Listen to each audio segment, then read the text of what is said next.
New design natin ito mga upat oni. Ito ang ating flat earrings para sa piercing ng mga lalaki. Pero pwede rin ito sa babae kung gusto ng ganitong design. Ito ang ating earrings up close.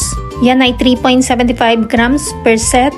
At lahat ng ating 24K Korean gold earrings ay with silicone pakaw only. Ang lapad ng ating bilog ay 7mm.